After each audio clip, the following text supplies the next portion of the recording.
take your time, please use a handle to unlock the step. Oh, I don't know. So I do need people on this side as well. The boat isn't tipping over. And away we go. Hello everybody, good morning, and welcome aboard the Snow White. My name is Lorenz. I'll be your captain and storyteller on today's voyage to Storybook Land. Now, just like Princess Tiana, we are almost there, but first, for your safety, please remain seated, keeping your hands, arms, feet, and legs inside the boat at all times. Parents, please be sure to supervise your children. And lastly, whatever you do, remember that on this boat, we don't talk about Bruno. Now, while most people venture out into the great wide summer, they usually do so through the pages of a really good book like our friend Belle, but today we're entering through the jaws of Monster the Whale.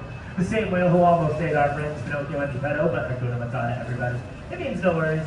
I know it might be a little hard to swallow, but as you can see, our tale begins where the whale's tail ends and takes us into a magical place called Storybook Land.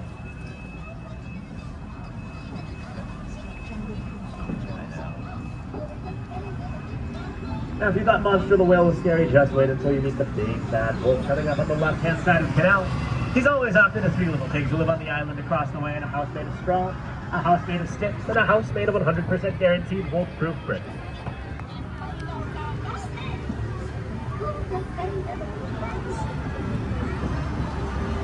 Our story is already taking a curiouser and curiouser turn as we approach the quaint English village of a little girl named Alice, where on one golden afternoon she followed the White Rabbit down the rabbit hole into Wonderland, where she stumbled upon a very merry unbirthday party. If that's not your cup of tea, then think of a wonderful thought. On the second star to our right is London Park, where Peter Pan took Wendy, John, and Michael Darling on a flight to Neverland with a little bit of faith, trust, and dignity.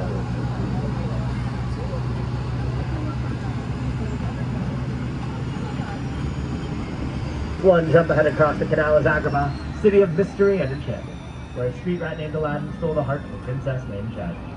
Even though the evil Jafar stood in their way, with a little bit of help from their friends, they were able to defeat him, and now they live in the Sultan's palace. Which means that in Agrabah, true love blooms just like the flowers on the archway, and Aladdin and Princess Jasmine soar over, sideways, and under on their magic carpet ride to a whole new world.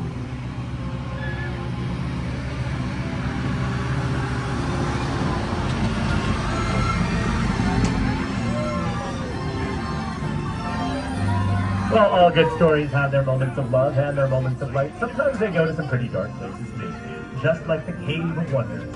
Legend has it it's home to a genie with phenomenal cosmic power who will grant 3 wishes to the diamond in the rough. So let's go inside, make a wish, and see if it comes true.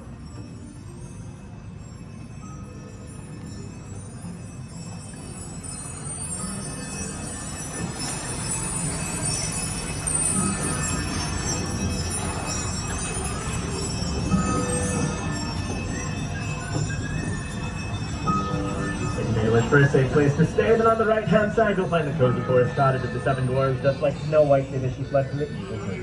If you look close, you can see their diamond mine. So you can hear Snow White whistle while she waits. On the other side of the canal, Cinderella made a wish to go to the ball, even though Lady Tremaine, Anastasia, and Rosella loved her at home. But with the help of the fairy godmother, Cinderella was able to attend. Unfortunately, as you can see on the bridge, fairy godmother's magic ran out at midnight, but thankfully true love did not. And now Prince Charming and Cinderella live in the castle on top of the hill. Which means that if there's anything we can learn from Cinderella, it's that a dream is a wish your heart makes, and here at Storybook Land, dreams do come true. Whether those are dreams of going the distance like Hercules, dreams of bringing honor to your family like Mulan, or even just dreams of falling asleep in a patchwork quilt of flowers like the one on our left, inspired by the 1933 Silly Symphony cartoon Lullaby Land. All of the plants and flowers inside the quilt, as well as around Storybook Land, are real, and thanks to Tinkerbell's magic, they will never ever have to grow up. Which is just one of many reasons why Storybook Land was considered a favorite of our founder, Walt Disney.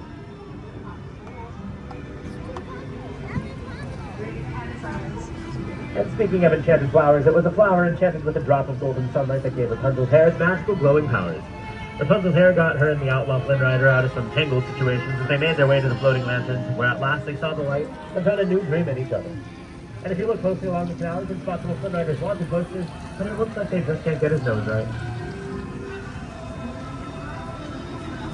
Rapunzel's best day ever involved the floating lanterns, while Mr. Toad's best day ever involved some motor mania that not even the modest Mr. Mole could help fix. J. Thaddeus Toad Esquire lives up in Toad Hall with its 7 chimneys and only 1 fireplace, but it looks like he isn't home right now, which must mean that he's off on a wild ride to nowhere in particular. And just beyond Toad Hall, venturing into the unknown, is the icy kingdom of Arendelle, where the sisters Anna and Elsa discovered something more powerful than Ulcer's Ice Madness, an act of true love. Up ahead underneath the mighty, majestic Matterhorn Mountain is the humble alpine village of Geppetto the Woodcarver, where he wished upon a star for his puppet Pinocchio to become a real boy. The Blue Fairy granted that wish, and Pinocchio let his conscience be his guide and rescued his father from Monster the Rim.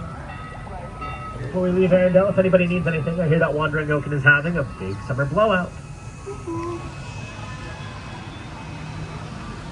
Our final chapter takes us to Prince Eric's castle, where a little mermaid named Ariel made a wish for human legs to walk on land as part of our world. Even though she left her friends and family behind under the sea to our left, just behind the waterfall, they knew she was living her happily ever after. Which brings our story to a happy ending as we return to the dock to remain seated, keeping our hands, arms, and fingers inside the boat and away from the dock. On my count of 3, we will all stand up together for balance, so no poor unfortunate soul has to go under the sea. Once again, I've been Captain Lorenz, and on behalf of all of our storytellers, thank you for joining us on our wondrous journey today. We hope you have a fantastic rest of your day here at Disneyland, and that you reach out and find your happily ever after.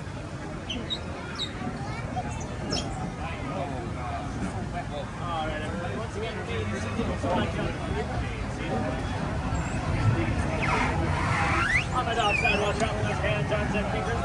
On my count of 3, we'll all stand. Ready? 1, 2, 3. Everybody up.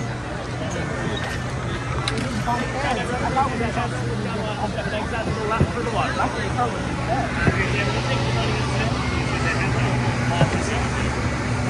a great day, everybody.